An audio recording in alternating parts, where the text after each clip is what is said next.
لوگوں نے نبوت کا دعویٰ کیا، جیسے مسیلمہ کذاب ہے، طلیحہ ہے، اسود عنسی ہے، ان لوگوں نے جب حضور علیہ السلام کے زمانہ میں نبی ہونے کا دعویٰ کیا تو نبی پاک صلی اللہ علیہ وسلم نے صحابہ کرام کو ان کے ساتھ قتال کرنے کے لیے بھیجا کہ جاؤ ان کے ساتھ جا کر جہاد کرو اور ان کے ساتھ جا کر لڑائی کرو اور انہیں قتل کرو۔ تو جب اللہ کے نبی نے خود صحابہ کرام کو روانہ فرمایا تو اس مسئلے کی اہمیت ثابت ہو رہی ہے یا نہیں ہو رہی ہے؟ ثابت ہو رہی ہے کہ حضور نے خود اس مسئلے کی بنیاد پہ قتال کا حکم دیا۔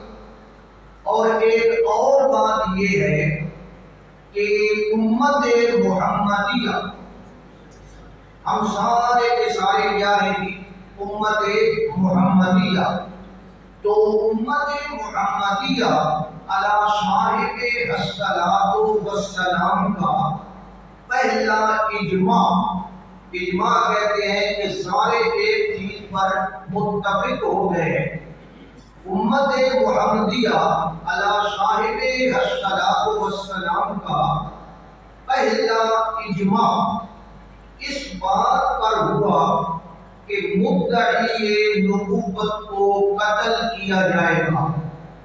یہ امت کا اجماع ہوا اور پھر امت میں سے بہترین طبقہ، ساری امت میں سے بہترین اور اعلیٰ طبقہ ہے صحابہ کرام رضوان اللہ تعالی علیہم اجمعین، ان کا اس بات پہ اجماع ہوا، اکٹھ ہو گیا، اس مسئلے پہ اتفاق ہو گیا کہ اللہ کے نبی کے بعد جو آدمی بھی نبوت کا دعویٰ کرے گا اس کے ساتھ لڑائی کی جائے گی اور اسے قتل کیا جائے گا۔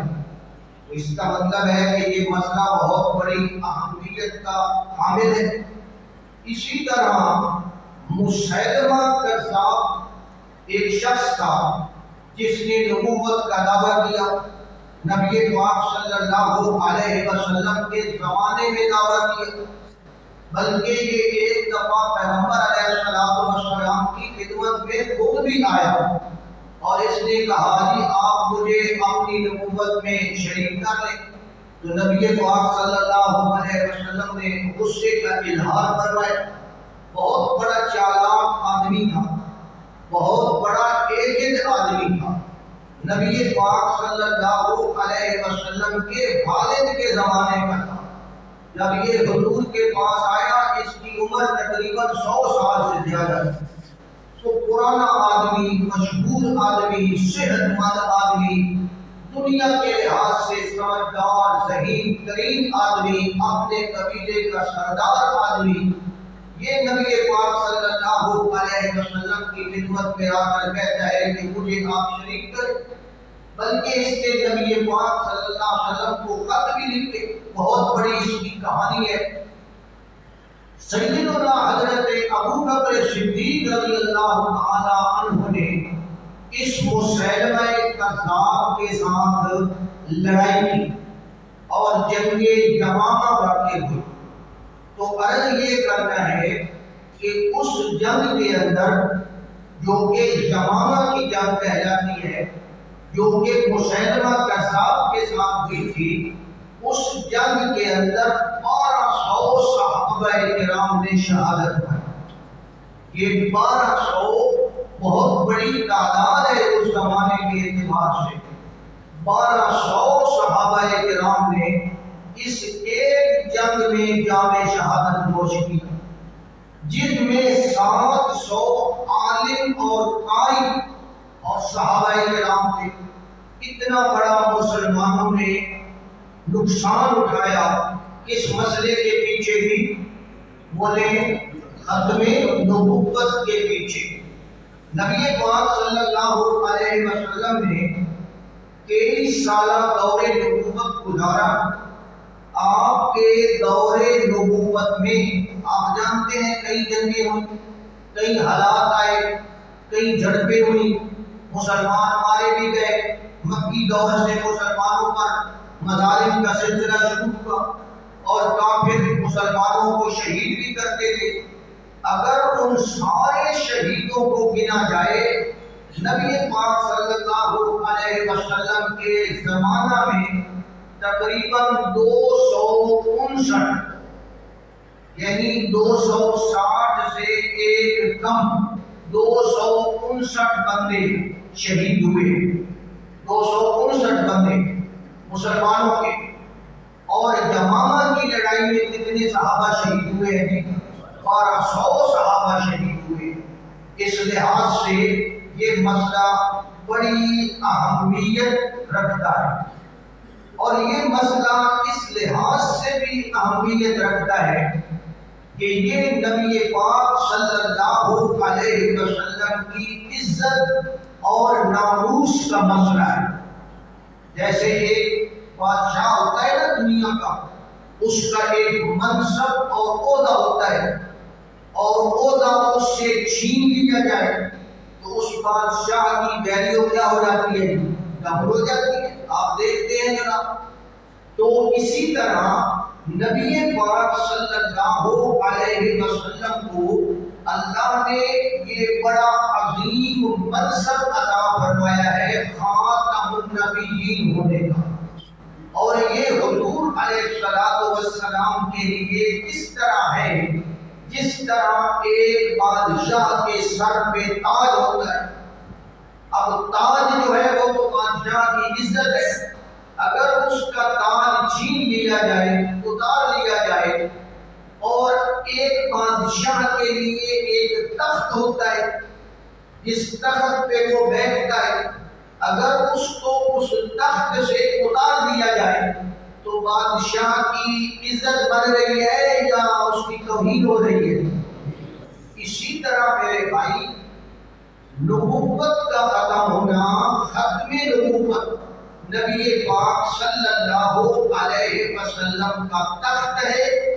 مثال کے طور پر عرض کر رہا ہوں، نبی پاک صلی اللہ علیہ وسلم کا تاج ہے، اور جب ہم اس کو نہیں مانیں گے گویا کہ آپ سے ہم نے یہ منصب چھین لیا اور آپ کی توہین کر دی۔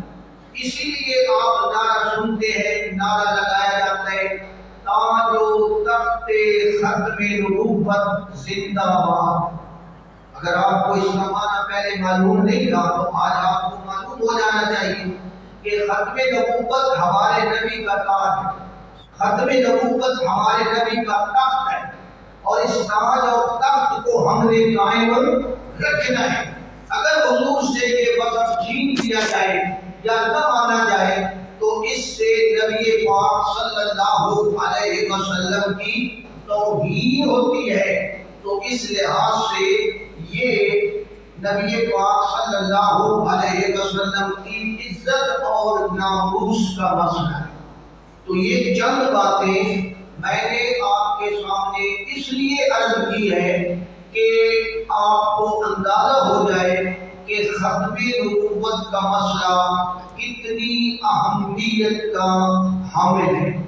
کتنی باتیں میں نے آپ کے سامنے عرض کر دی ہیں؟ بولو جی، دو۔ کتنی باتیں عرض کی ہیں؟ دو۔ نمبر ایک، ختم نبوت کا معنی اور مفہوم۔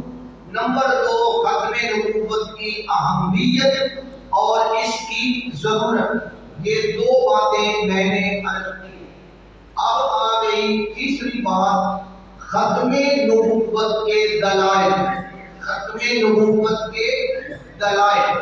تو سب سے پہلے جب ہم دلائل پیش کریں گے تو سب سے پہلے نمبر پر کہاں سے دلائل پیش کریں گے؟ قرآن مجید سے۔ دلائل جب بھی پیش کیے جاتے ہیں سب سے پہلے قرآن مجید سے، دوسرے نمبر پر احادیث مبارکہ سے، تیسرے نمبر پر اجماع امت سے، اور چوتھے نمبر پر اجتہاد مجتہد سے۔ تو ہم یہاں جب دلائل شروع کریں گے تو سب سے پہلے قرآن مجید سے دلائل پیش کریں گے۔ قرآن مجید کے اندر سورت احزاب کی ایک آیت ہے جو میں نے آپ کے سامنے تلاوت کی ہے۔ ما کان محمد ما کان محمد ابا احد من رجالکم ولکن رسول اللہ وخاتم النبیین۔ تھوڑا سا اس کا بیک گراؤنڈ سمجھ لیں۔ نبی پاک صلی اللہ علیہ وسلم نے ایک شخص کو اپنا بیٹا بنایا ہوا تھا۔ آپ کا وہ بیٹا نہیں تھا، بنایا ہوا تھا، جس کا نام تھا زید ابن حارثہ رضی اللہ تعالی عنہ۔ نبی پاک صلی اللہ علیہ وسلم نے زید ابن حارثہ رضی اللہ تعالی عنہ کی شادی کروائی اپنی پھوپھی کی لڑکی سے، اور اس کا نام تھا زینب بنت جہش۔ حضور نے اس شخص کا، اس صحابی کا رشتہ کروایا اپنی پھوپھی کی لڑکی سے۔ خدا کی قدرت ہے کہ ان کی آپس میں سیٹنگ نہ ہو سکی۔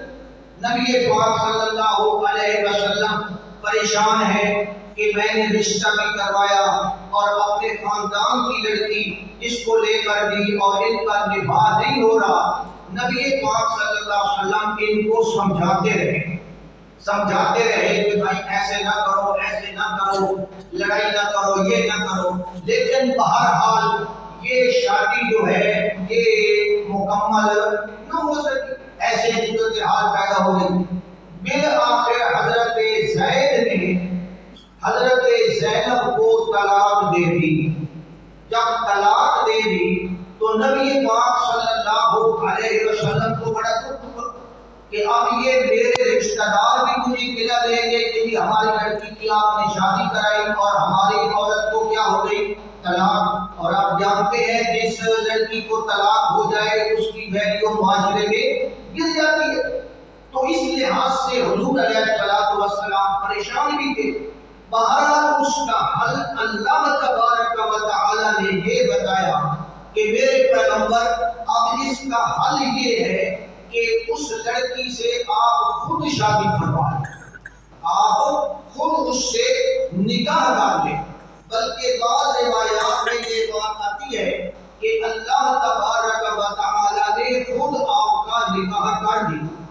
فلما قضى زید منها وطرا زوجناکها، ہم نے اس کا نکاح آپ کے ساتھ کر دیا۔ اب حضرت زید دنیا داری کے اعتبار سے کیا سمجھے جاتے تھے؟ حضور کے بیٹے۔ اور اب اللہ کے نبی نے حضرت زینب سے شادی کر دی، نکاح کر دیا، اللہ نے حکم دیا، آپ نے نکاح کر دیا۔ اب معاشرے کے اندر ایک بہت بڑا طوفان اٹھا، ایک بہت بڑی مخالفت اٹھی۔ وہ دیکھو جی یہ عجیب نبی ہے، اس نے اپنی بہو کے ساتھ شادی کر، اجے پنجابی کے زیادہ منہ شادی کر، منہ بھی برابر ہوئی۔ اتنا طوفان اٹھا کہ بہت سارے لوگ جو اسلام کے قریب آ چکے تھے وہ دور ہو گئے۔ انہوں نے کہا کہ ایسے اسلام سے ہم ہیں، یہ کوئی اسلام ہے، یہ کوئی مذہب ہے، لیکن آپ اپنی بہو کے ساتھ شادی۔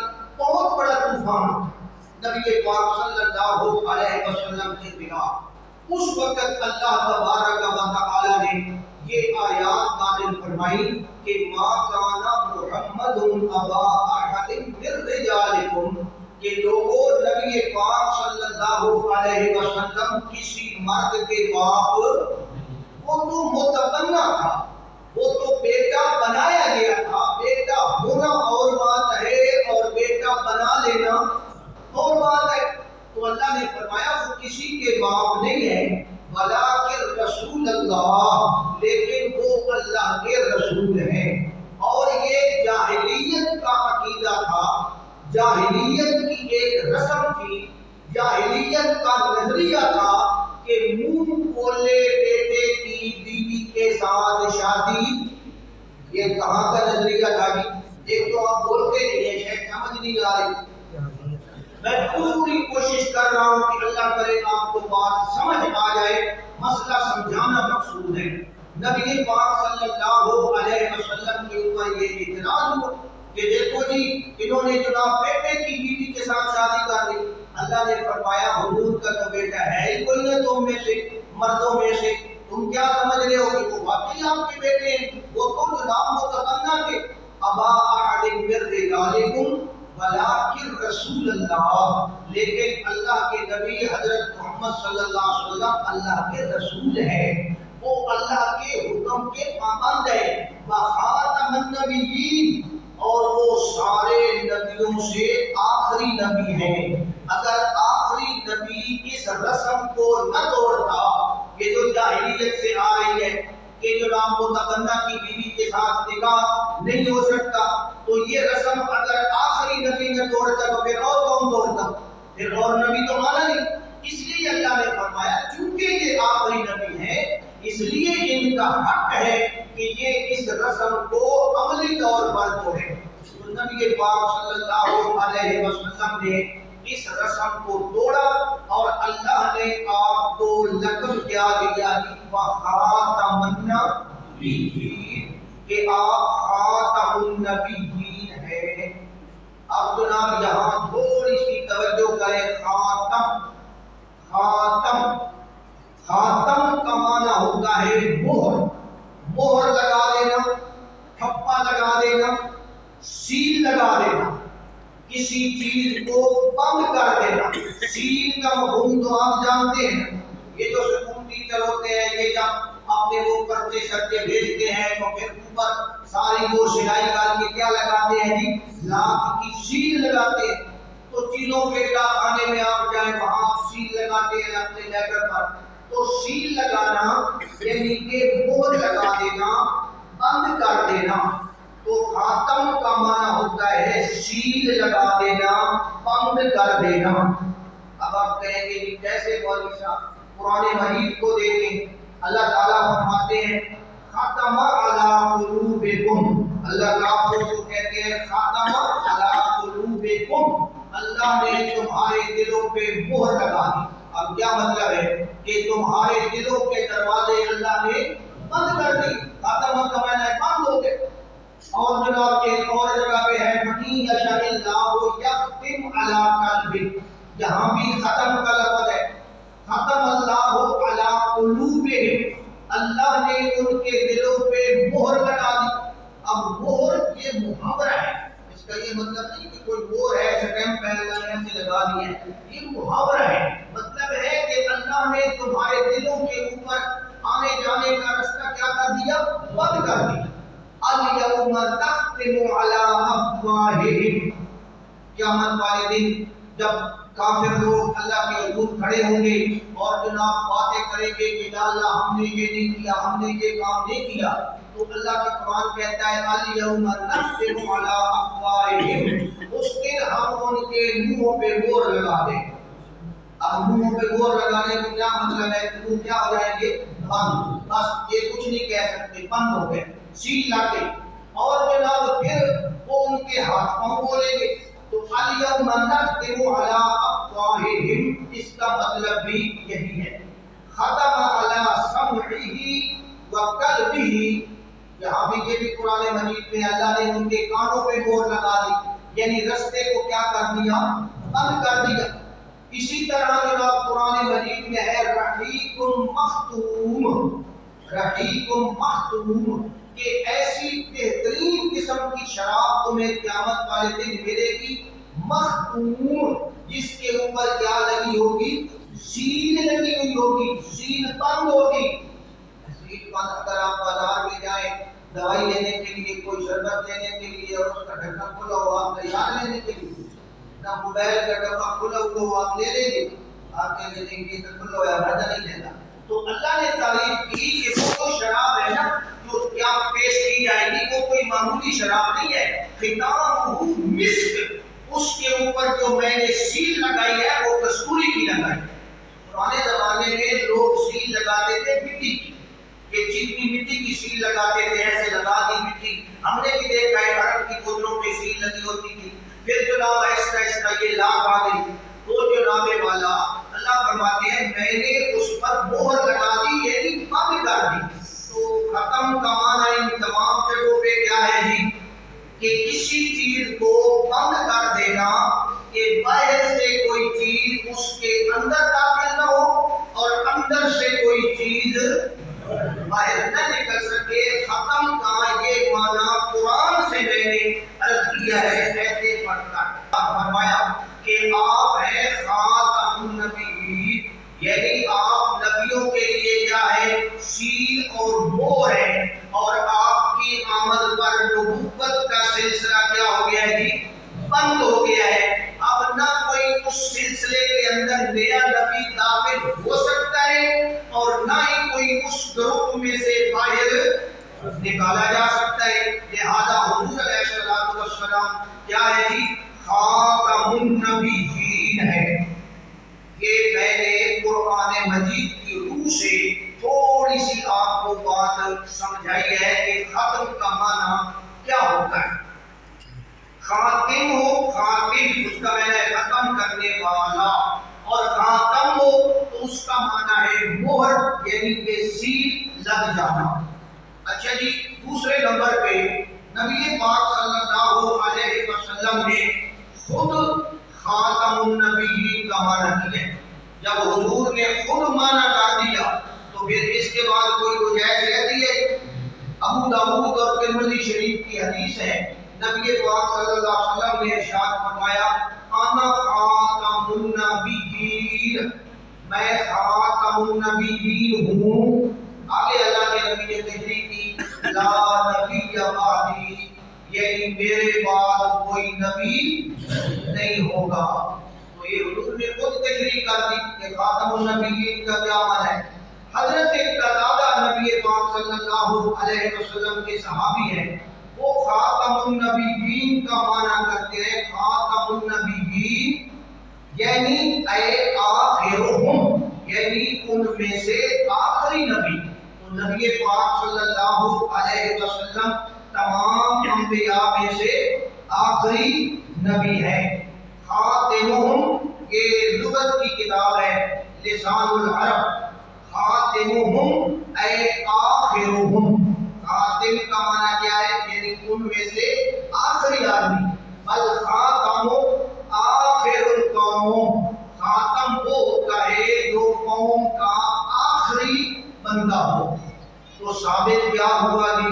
خاتم النبیین کا معنی اگر ہم اپنی زبان میں کریں آسان سا، اس کا معنی کیا ہے کہ آپ آخری نبی ہیں. آپ کے بعد اللہ کسی کو نبوت کے درجے پر فائز نہ. اگر خدا ایسا حساب کر دے کہ پچھلے سارے نبی جہاں دنیا میں آج آ جائیں تو کیا حضور کی ختم نبوت پہ فرق پڑ جائے؟ نہیں پڑے. کیوں کہ ہم نے مانا کیا ہے کہ حضور کی آمد کے بعد اللہ کسی کو یہ نبوت کا یہ درجہ نہیں دے گا. تو پہلے دن کو دے چکا ہے، اگر وہ آ جائے تو حضور کی ختم نبوت پر فرق نہیں پڑتا. اسی طرح ایک نبی نے آنا ہے سیدنا حضرت عیسیٰ علیہ السلام نے، تو کیا ان کی آمد سے حضور کی ختم نبوت پر فرق پڑ جائے؟ ہم نے مانا کیا ہے کہ ختم نبوت کا معنی یہ ہے کہ آپ کے بعد جب اللہ نے آپ کو نبی بنایا، اس کے بعد اللہ کسی اور شخصیت کو مبعوث نہیں فرمائے گا، اس کے بعد کسی کو مبعوث نہیں کرے گا. اب جناب والا آپ نے نام سنا ہو، ایک لطیفہ ہے درمیان میں لگائے بھی ہونے چاہیے. آپ نے نام تو سنا ہوگا مرزا غلام محمد قادیانی کا، اس کا اپنے تفصیلی تذکرہ آپ کچھ نہ کچھ کریں گے. یہ مرزا غلام محمد قادیانی اس نے نبوت کا دعویٰ کیا تھا.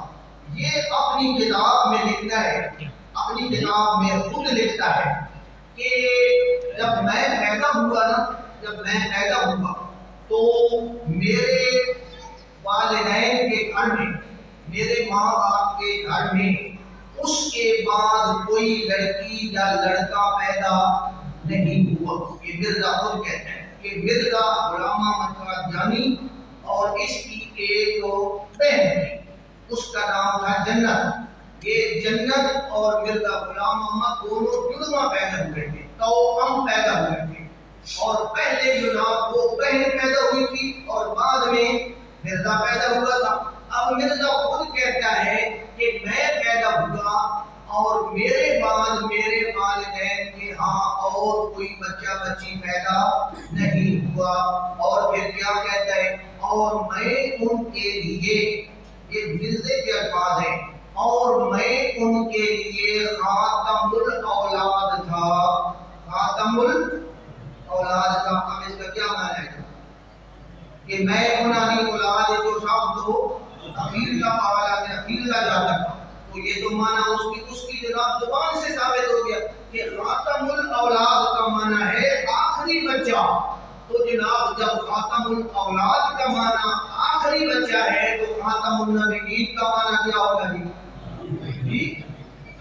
تو جناب بالکل یہ تو ان کی گھر سے دلیل آ گئی۔ اسی طرح مرزا غلام احمد نے ایک جگہ پہ اسی آیت کا ترجمہ کیا جس کا یہ جھگڑا بناتے ہیں اور بڑا جھگڑا بناتے ہیں، اسی آیت کا معنی محمد ابا احد، مرزا نے اس کا معنی کیا یعنی محمد صلی اللہ علیہ وسلم تم میں سے کسی مرد کا باپ نہیں ہے۔ ٹھیک ہو گیا ترجمہ، مگر وہ رسول اللہ ہے اور ختم کرنے والا نبیوں کا، ختم کرنے والا نبیوں کا، یہ معنی کس نے کیا ہے؟ یہی تو ہم کہتے ہیں کہ نبی پاک صلی اللہ علیہ وسلم نے نبوت کا سلسلہ کیا کر دیا جی؟ ختم کر دی۔ تو اس لحاظ سے قرآن مجید کی جو یہ آیت کریمہ ہے، اس سے نبی پاک صلی اللہ علیہ وسلم کی ختم نبوت ثابت ہو رہی ہے۔ ایک اور آیت ہے، یہ سورۃ مائدہ کی آیت ہے، الیوم اکملت لکم دینکم واتممت علیکم نعمتی، یہ آیت ہے جو کہ حجۃ الوداع کے موقع پر عرفات کے میدان میں عصر کے وقت اللہ کے پیغمبر پر نازل ہوئی، اور اس میں اللہ تبارک و تعالیٰ فرماتے ہیں کہ میں نے تمہارے لیے دین کو آج کے دن مکمل کر دی۔ مکمل کا کیا مطلب ہے؟ اب دین کے اندر کمی بیشی کی گنجائش باقی نہیں رہی، اب ترمیم، تبدیلی، تغیر اور چینجنگ اس کے اندر نہیں ہوگی۔ یہی دین جو ہے، یہ دین ہر زمانے کے لیے، ہر وقت کے لیے، ہر امت کے لیے، ہر قوم کے لیے کافی ہوگا۔ تکمیل دین کے ساتھ ساتھ تبلیغ کی ذمہ داری اللہ نے کس پر لگا دی؟ علماء امت کے سپرد فرمائی۔ تو جب دین کامل اور مکمل ہو گیا تو کیا خیال ہے نئے نبی کی ضرورت باقی ہے؟ ضرورت ہی باقی ہے، مکمل ہو گیا۔ یہ گلاس ہے جناب، اس کے اندر پانی ہے، جب یہ گلاس مکمل ہو گیا، بھر گیا، اس کے اندر اور پانی کی گنجائش ہے؟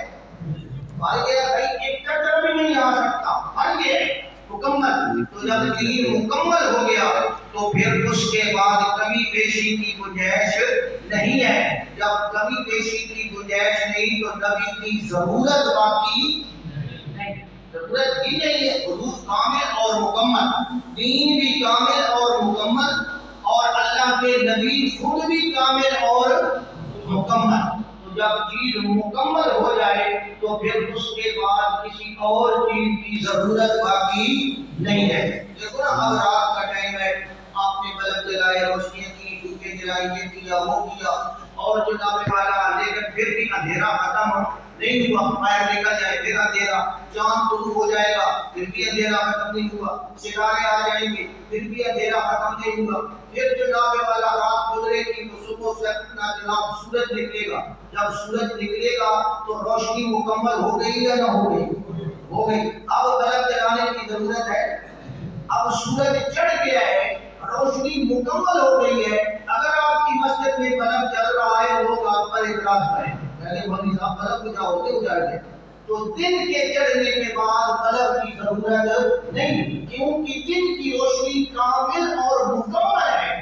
اگر کوئی دن کے چڑھنے کے بعد یہ سمجھتا ہے کہ نہیں بلب جلانے کی ضرورت ہے، بلب کی ضرورت ہے، تو وہ دن کی عزت کر رہا ہے یا توہین کر رہا ہے؟ تو دن کی سورج کی توہین کر رہا ہے۔ کہ جناب تیرے آنے تو پیچھے بھی سانو مدد کی لوڑ. یہی مطلب ہے کہ حضور کے آنے کے بعد ہمیں کسی اور نبی کی ضرورت باقی نہیں رہی. حضور کو اللہ نے فرمایا آپ سراج منیر ہیں، آپ سراج گویا کہ آپ سورج ہیں، اور جب سورج چڑھ جائے تو پھر ستاروں کی ضرورت باقی. اچھا ستارے ہوتے ہیں یا کہ جناب والا بالکل ختم ہو جاتے ہیں؟ ہوتے ہیں لیکن ان کی حیثیت ہے صحیح، روشن ہے، اب بھی روشن ہے. یہ نہیں کہ دن کے وقت ستارے بجھ جاتے ہیں، روشن ہوتے ہیں لیکن ان کی روشنی کی حیثیت سورج کی روشنی کے سامنے باقی نہیں رہتی. اسی طرح جب آخری پیغمبر آ گئے، اگلے پیغمبروں کی شریعت اپنی جگہ، نبوت اپنی جگہ، لیکن حضور کی نبوت کے بعد ان کی نبوت اور شریعتیں یہ نبی کی ضرورت باقی. اسی لیے تو آپ نے فرمایا اگر حضرت موسیٰ بھی آ جائے تو بھی کس کا اتباع کریں گے؟ میرا اتباع. تو یہ بات آپ کو سمجھ آ جانی چاہیے. قرآن مجید کا ایک اور انداز ہے. اللہ تبارک و تعالیٰ فرماتے ہیں کہ میرے پیغمبر اعلان فرمائیں قُلْ يَا أَيُّهَا النَّاسُ إِنِّي رَسُولُ اللَّهِ إِلَيْكُمْ جَمِيعًا. فرما دے میرے پیغمبر اعلان فرما دیں یا أَيُّهَا النَّاسُ، اے ساری دنیا کے لوگوں، اے ساری دنیا کے لوگوں، میں تم سب کی طرف اللہ کا رسول بن کے آیا ہوں. اب جب حضور علیہ السلام نے خطاب کیا تو کس کو کیا جی؟ ساری دنیا کے لوگوں کو. کیوں دنیا کے لوگ آتے جائیں گے اس خطاب کے مستحق بنتے جائیں گے. اور اگلے پیغمبروں نے جب پہلے نبی آئے، انبیاء آئے، انہوں نے جب بات کی لوگوں کے سامنے، دین پیش کیا، مسئلہ توحید پیش کیا، تو انہوں نے کس انداز میں بات کی؟ انہوں نے کہا یا قوم، یا قوم، اے میری قوم. آپ قرآن مجید میں دیکھ لیں حضرت نوح علیہ السلام ہیں، وہ کہتے ہیں یا قوم اعبدوا اللہ، اے میری قوم اللہ کی عبادت کرو. حضرت لوط علیہ السلام ہے یا قوم. حضرت ابراہیم ہے یا ابا کے میرے ابا جان. حضرت موسیٰ ہے یا بنی اسرائیل. حضرت عیسیٰ ہے یا بنی اسرائیل. تو سب نے اس کو خطاب کیا، ایک محدود اور ایک لمیٹڈ مجمع کو خطاب کیا یا قوم، یا قوم، یا قوم. لیکن جب آخری پیغمبر آئے تو اللہ نے کیا کہا؟ آپ کی قوم کو خطاب کریں یا آپ اہل عرب کو خطاب کریں. خطاب کا انداز بدل گیا.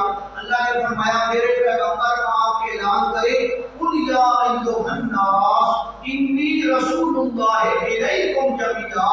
اے قیامت تک آنے والے انسانوں، میں تم سب کی طرف اللہ کا رسول بنا کر. جو بندہ کہتا ہے حضور کے بعد نبی آنے کی ضرورت ہے، تو کیا اس میں حضور کی عزت ہے یا اس میں حضور کی عزت ہے؟ کہ قیامت تک آنے والا ہر بندہ، چاہے وہ دنیا میں ہے چاہے زمین پر ہے. آج کل تو لوگ تحقیق کر رہے ہیں کہ زمین پر بھی بندے ہیں، فلاں جگہ بھی ہے. مثال کے طور پر فرض کرو اگر مریخ پر یا جناح عطارد پر یا اور سیاروں پر کوئی بندہ ہے، ہمارا دعویٰ ہے کہ اس بندے کو اگر ہدایت کی ضرورت ہے، اگر نجات کی ضرورت ہے، اسے اس وقت تک نجات نہیں ملے گی جب تک محمد رسول اللہ صلی اللہ علیہ وسلم کی تعلیمات کو نہیں مانے. قُلْ يَا أَيُّهَا النَّاسُ إِنِّي رَسُولُ اللَّهِ إِلَيْكُمْ. اور اسی طرح اللہ تبارک و تعالیٰ نے آپ کو فرمایا وَمَا أَرْسَلْنَاكَ إِلَّا كَافَّةً لِلنَّاسِ. ہم نے آپ کو بھیجا کس کے لیے؟ کافۃ للناس، سارے لوگوں کے لیے.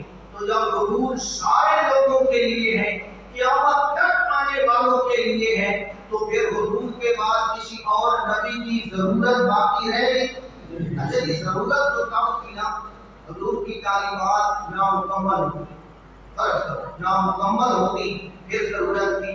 یا حضور کی تعلیمات میں سے کچھ چیزیں گڑبڑ ہو گئی ہوتی، ضائع ہو گئی ہوتی. کچھ چیزیں ضائع ہو گئی ہیں جناب، جیسے تورات میں سے کچھ باتیں ضائع ہو گئی ہیں، انجیل میں سے، لیکن کیا خیال ہے کچھ ضائع ہوا ہے؟ انا نحن نزلنا الذکر و انا لہ، تعلیمات بھی مکمل ہے اور محفوظ بھی ساری ہے، ساری محفوظ بھی ہے اور مکمل بھی ہے۔ تو اب نیا نبی آ کر کیا کرے گا؟ اس لیے نئے نبی کی ضرورت ہی باقی نہیں رہی۔ یہ لفظ آپ نے یاد رکھنا ہے کہ نئے نبی کی ضرورت ہی باقی نہیں رہی، کیونکہ دین کامل اور مکمل طور پر آ چکا ہے۔ چلو یہ چند آیتیں میں نے آپ کے سامنے قرآن مجید کی پیش کی ہے۔ اب تھوڑا سا میں آپ کے سامنے چند احادیث پیش کرتا ہوں، کیونکہ وقت بہت کم ہے اور اس وقت کے اندر بات کرنا ذرا اختصار کے ساتھ ہی ہو سکتی ہے۔ حدیث نمبر 1 ہے، سیدنا حضرت ابو ہریرہ رضی اللہ تعالی عنہ سے روایت ہے، نبی پاک صلی اللہ علیہ وسلم نے ارشاد فرمایا، حضور علیہ الصلوۃ والسلام نے ایک مثال بیان فرمائی، اور یہ مثال جو ہے یہ بخاری شریف کے اندر بھی موجود ہے اور مسلم شریف کے اندر بھی موجود ہے، اور نبی پاک صلی اللہ علیہ وسلم اپنی نبوت اور ختم نبوت کی مثال دے رہے ہیں۔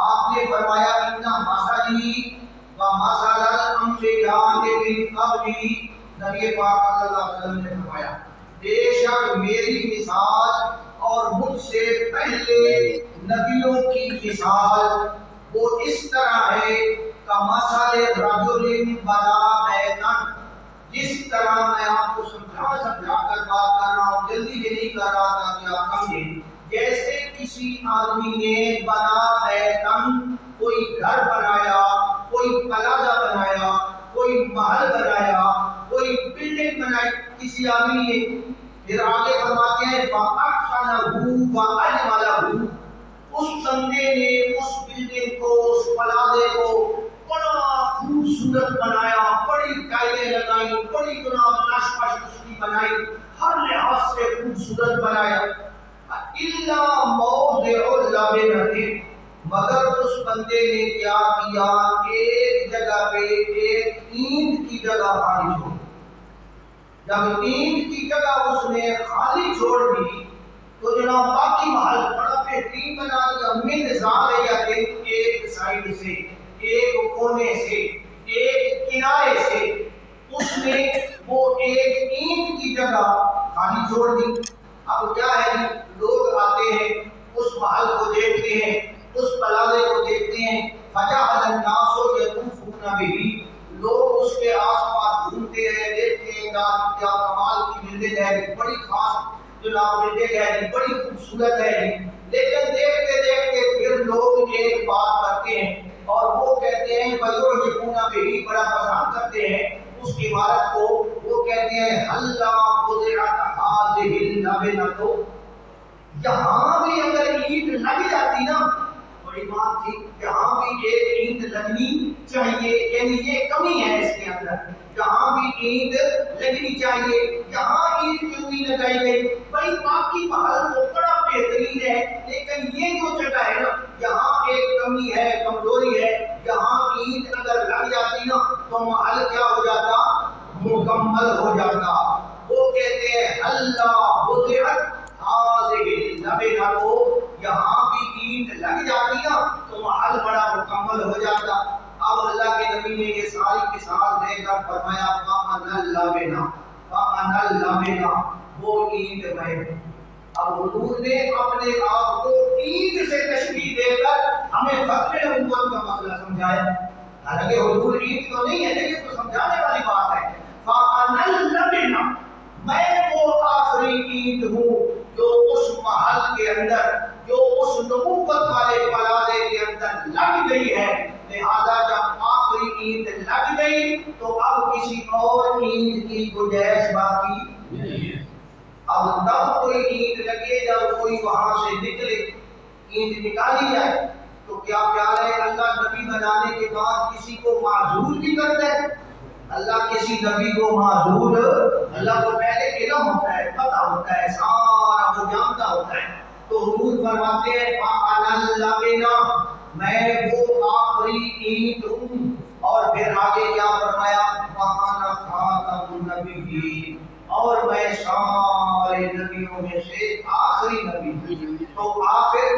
اینٹ لگی محل مکمل ہو گیا یا نہ ہو گیا؟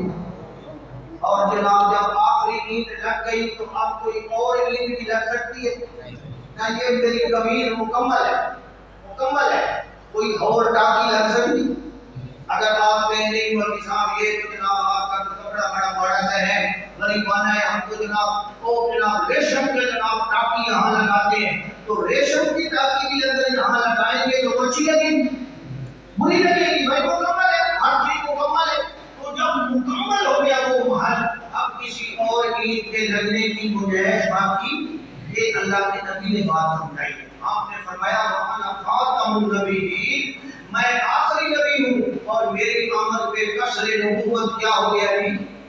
مکمل ہو گیا، قصر نبوت مکمل ہو گیا، اب کسی اور نبی کی گنجائش ہی باقی نہیں ہے۔ جب گنجائش ہو تو کب آئے؟ اچھا یہ ایک اور بات سمجھیں، یہ محل بنایا آپ نے، مینار بنایا، مسجد کا کوئی کلالہ بنایا، آخری اینٹ کہاں لگتی ہے؟ نیچے لگتی ہے کہ سرے پہ لگتی ہے؟ جی آخری اینٹ اینڈ میں لگے گی نا، سرے پہ لگے گی نا، چوٹی پہ لگے گی نا۔ تو اسی لیے اللہ کے نبی آئے تو سارے نبیوں سے آخر میں ہیں، لیکن شان اور مقام آپ کے سارے نبیوں سے بلند اور بالا۔ ہاں آخر آمد بہت فضل الاولی کہ آپ آئے تو آخر میں ہے، لیکن پہلے سارے لوگوں سے نبیوں سے آپ کا رتبہ بلند اور بالا۔ حدیث نمبر 2، سیدنا حضرت ابو ہریرہ رضی اللہ تعالیٰ عنہ فرماتے ہیں آپ نے ارشاد فرمایا فضلت علی الانبیاء بست۔ اچھا یہ بتا دیں کہ آج اذان کا ٹائم کیا ہے؟ جی یہ تو کوئی نہیں ہے، مولانا نے فرمایا تھا کہ 15 منٹ لیٹ کریں گے، اگر لیٹ نہیں کرنا تو مجھے بتا دیں تاکہ میں سپیڈ رہوں، اگر لیٹ کرنی ہے 15 منٹ جواب تو مجھے تبھی بتا دیں تاکہ میں آپ کو بات سمجھاتا رہوں۔ آج وقت پر پڑھ لیتے ہیں، آج وقت پر پڑھیں گے جناب۔ تو اس کا مطلب ہے کہ 9 بجے عظمت عطا فرمائی، یعنی مجھے اللہ نے شان دی ہے، میری خاص خوبی ہے۔ پہلی بات اوتی تو جواب الکلم، اللہ نے مجھے جامع کلمات عطا فرمائے۔ جامع کلمات کا مطلب ہے کہ بات مختصر ہو اور اس کا معنی اور اس کی تشریح بہت زیادہ ہو، یعنی بہت زیادہ مفہوم اور معنی کو چھوٹی سی بات کے اندر بند کر دینا، اس کو کہتے ہیں جامع کلمات۔ تو نبی پاک صلی اللہ علیہ وسلم کو اللہ تبارک و تعالی نے جامع کلمات کہنے کی استعداد عطا فرمائی۔ وَنُصِرْتُ بِالرُّعْبِ، نبی پاک صلی اللہ علیہ وسلم نے فرمایا دوسری مجھے اللہ نے خاصیت یہ دی ہے کہ مجھے اللہ نے روک دیا ہے، پریشر دیا ہے کہ میں دور ہوتا ہوں، سینکڑوں میلوں پہ ہوتا ہوں اور دشمن میرے روب سے اپنے محل میں بیٹھ کر کام رہا ہے۔ تو یہ روب بھی اللہ کے نیک بندوں کو حاصل ہوتا ہے۔ آپ بھی دیکھتے ہیں اگر کوئی نیک بندہ مولانا آپ کے سامنے موجود ہے تو ان کا ایک خاص روحانی روب ہوگا، اور وہ جتنا نیک بندہ ہوگا اتنا اس کا روب ہوگا، بندے کو ضرورت نہیں ہوگی۔ تو نبی پاک صلی اللہ علیہ وسلم تو آخری پیغمبر تھے، تو ان کا روب دوسرے جناب کفار پر اللہ نے اتنا دیا کہ آپ مہینے کی مسافت پر ہوتے تھے اور ان کے اوپر پریشر پڑ رہا ہوتا تھا۔ یہ بھی حضور علیہ السلام کی ایک خوبی اور خاصیت ہے جو دوسرے نبیوں کو نہیں دی گئی۔ فرمایا وَأُحِلَّتْ لِيَ الْمَغَانِمُ، میرے لیے غنیمتیں حلال کی گئی۔ غنیمت کہتے ہیں لڑائی ہوئی کافروں سے، ان کا مال ہم نے چھین لیا، اور وہ مال کیا ہے؟ مال غنیمت۔ وہ جناب غنیمت کا مال جب ہمیں ملا تو اب پرانی شریعتوں کے اندر یہ قانون تھا کہ اس غنیمت کے مال کو تم کھا نہیں سکتے، اس غنیمت کے مال کو سائڈ پہ رکھ دو، چاہے سونا ہے، چاندی ہے، جو بھی ہے اس کو رکھ دو، اللہ سے دعا کرو، اللہ کی طرف سے ایک آگ آئے گی اور وہ اس کو آگ کھانا ہے، تم اس کو استعمال نہیں کر سکتے، یہ کافروں کا مال ہے۔ لیکن اسلام کی آمد کے بعد اللہ نے مسلمانوں کے لیے یہ غنیمت کا مال کیا کر دیا جی؟ حلال۔ یہ فرمایا وَأُحِلَّتْ لِيَ الْمَغَانِمُ، غنیمت کا مال اللہ نے میری امت کے لیے حلال کر دیا ہے۔ آگے فرمایا وَجُعِلَتْ لِيَ الْأَرْضُ طَهُورًا وَمَسْجِدًا، میرے لیے اللہ تبارک و تعالی نے ساری روئے زمین مسجد اور طاہر بنا دی۔ مطلب یہ ہے کہ نبی پاک صلی اللہ علیہ وسلم کی امت کے لیے روئے زمین ساری کی ساری زمین وہ گویا کہ اس طرح ہے ہم کسی جگہ پہ بھی عبادت کر سکتے ہیں۔ پرانی شریعتیں اس طرح نہیں تھی۔ پرانی شریعتوں کا قانون تھا کہ اگر عبادت کرنی ہے تو عبادت خانے میں جاؤ، باہر نہیں کر سکتے۔ اسی لیے تو عیسائی جناب تو اتوار کو جاتے ہیں، یہودی اپنے کنیسہ میں جاتے ہیں، ان کی باہر عبادت نہیں ہو سکتی۔ ان کی ہوگی تو کہاں ہوگی جی؟ اپنے اس مقام پر ہوگی۔ لیکن مسلمانوں کو اللہ نے یہ مقام دیا ہے کہ چاہے مسجد کے اندر نماز پڑھ جائے، باہر پڑھ جائے، جنگل میں پڑھ جائے، جہاں پر تیرے لیے وہ ساری کی ساری جگہ میں نے پاک بنا دی ہے اور تیرے لیے وہ سجدے کی جگہ بنا دی ہے۔ یہ بھی اللہ نے سہولت کس کو عطا فرمائی تھی؟ امت محمدی کو۔ وَأُرْسِلْتُ إِلَى الْخَلْقِ كَافَّةً، حضور نے فرمایا کہ ایک اور خوبی جو اللہ نے مجھے دی ہے وہ یہ ہے کہ مجھے اللہ تبارک و تعالی نے ساری کائنات کی طرف بھیجا ہے۔ یعنی میں کسی قوم کی طرف، کسی قبیلے کی طرف، کسی ملک کی طرف، کسی برادری کی طرف نہیں آیا، بلکہ اس کی طرف آیا ہوں اِلَى الْخَلْقِ كَافَّةً، ساری دنیا کے لیے، ساری کائنات کے لیے میں نبی بن گیا۔ اور اگلی بات آپ نے فرمائی وَخُتِمَ بِهِ النَّبِيُّونَ، وَخُتِمَ بِهِ النَّبِيُّونَ، ایک خوبی اللہ نے مجھے یہ عطا فرمائی کہ نبوت کو اللہ نے میرے اوپر بند کر دیا، یعنی میرے بعد کوئی نبی نہیں آئے گا۔ تو یہ نبی پاک صلی اللہ علیہ وسلم کی حدیث ہے اور اس میں ختم نبوت کا بیان ہے۔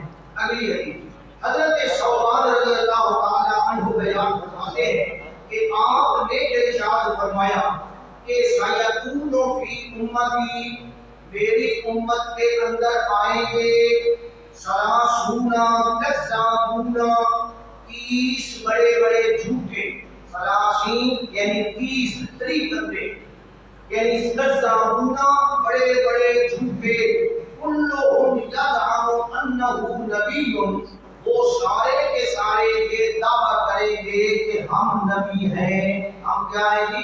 نبی ہیں۔ وَأَنَا خَاتَمُ النَّبِيِّينَ، حالانکہ میں خاتم النبیین ہوں۔ آگے فرمایا لا نبی بعدی، میرے بعد کوئی نبی نہیں ہوگا۔ تو اس حدیث میں بھی حضور نے ختم نبوت کا اعلان فرمایا۔ فرمایا میرے بعد 30 بڑے بڑے دجال اور کذاب آئیں گے۔ آپ کہیں گے مولوی صاحب 30 سے تو کام بڑھ چکا ہے، بلکہ میں تو کہوں گا 30,000 سے بھی زیادہ جھوٹے نبی آ چکے ہیں۔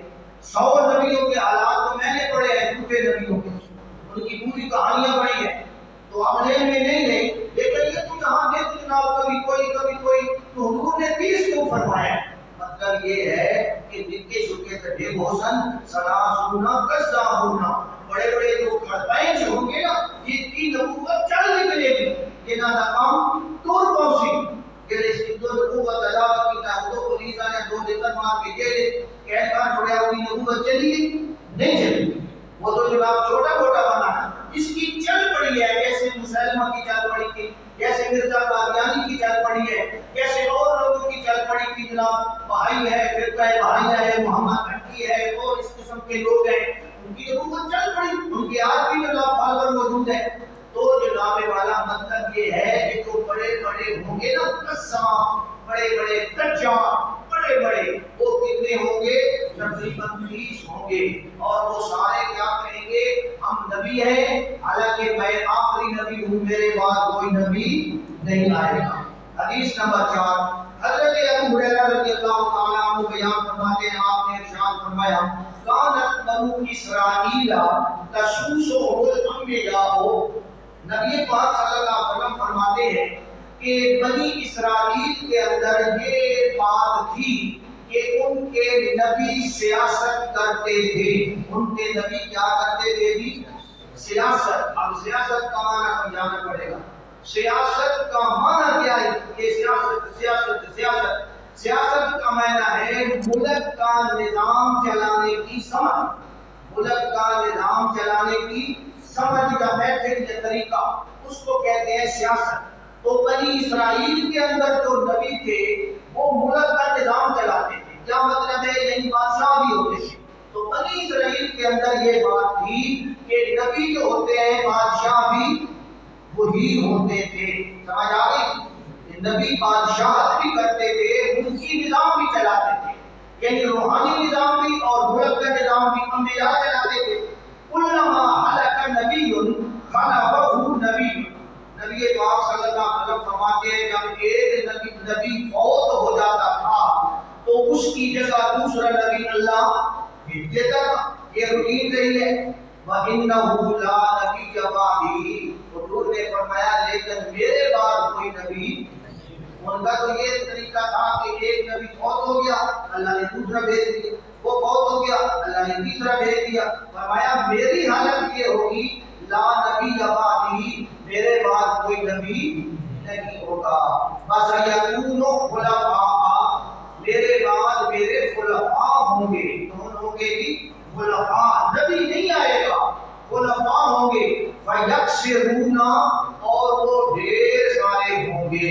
ڈھیر سارے، پتہ نہیں کتنے خلفاء آپ جانتے ہیں. خلفاء راشدین ہیں، پھر آگے بنو امیہ ہیں، پھر آگے بنو عباس ہیں، پھر دو جناب والا، یہ سارے کے سارے. اور جو بھی حضور کے طرز انداز پہ حکومت کرے گا اس کو ہم خلیفہ کہیں گے، اور جو حضور کے طرز انداز پہ حکومت نہیں کرے گا اس کو ہم جناب ٹھیک نہیں کہیں گے. تو بہرحال حضور نے فرمایا میرے بعد نبی کوئی نہیں ہوگا، میرے کیا ہوں گے جی؟ خلیفے ہوں گے. تو کیا مطلب ہے اسلام کہ حضور نے اپنی ختم نبوت کا اعلان فرما دیا یا نہیں فرمایا؟ حدیث نمبر 5 حضرت جبیر ابن مطعم فرماتے ہیں آپ نے ارشاد فرمایا انا محمد. یہ حضور علیہ السلام کی حدیث ہے.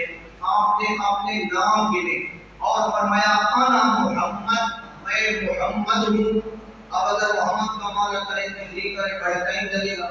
آپ نے فرمایا وانا احمد، اور میں احمد بھی ہوں. وانا الماحی، ماحی ہے حلوے الدار، ماحی نہ میں نے محو کرنا مٹانا، اور میں مٹانے والا ہوں. الذی یمحو اللہ بی الکفر، کس چیز کو مٹانے والا ہے؟ مٹانے والا ہے ربڑ بیٹ کو کسی میں بھاگ آتے، ربڑ بیٹ کو اپنی بھاگ میں مٹانے والا.